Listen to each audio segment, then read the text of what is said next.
অনেকে রোজা রেখেও সিনেমা, গান বাজনা কিংবা গেম খেলে সময় কাটায়। এদের রোজা কি হবে এবং এ থেকে মুক্তির উপায় কি? ভাইরা আমার, নবী করিম সাল্লাল্লাহু আলাইহি ওয়াসাল্লামের একটা হাদিস আমরা জানি, তিনি বলেছেন যে আসিয়ামু জুন্নাহ। হাদিসে বর্ণিত হয়েছে যে রোজা হলো ডাল শুরু, মালাম ইয়াফরিকা, যত মধ্যে থেকে না ভাঙে।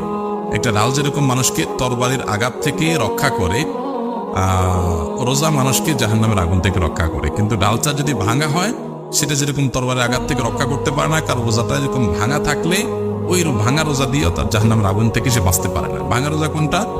যে রোজা রেখে সে পাপাচারে লিপ্ত হয়, গুনাহের কাজ। রোজা রাখে আবার মিথ্যা কথা বলে, রোজা রাখে আবার গুনাহের কাজ করে, রোজা রাখে আবার ফিল্ম দেখে, আরাম জিনিস দেখে, মোবাইলে টেলিভিশনে গান বাজনা শুনে, অন্যায় কাজ করে, গেমস খেলে, অপচয় করে, সময় নষ্ট করে। তো এই রোজা রাখা অর্থহীন। নবী করিম সাল্লাল্লাহু আলাইহি ওয়াসাল্লাম বলেছেন, মাল্লাম ইয়াদা কাওলা যুরি ওয়াল আমাল বিহি ফালাইসা লিল্লাহি হাজাতুন আন ইয়াদা তাআমাহু ওয়া শারাবাহু। বুখারীর হাদিস এটি।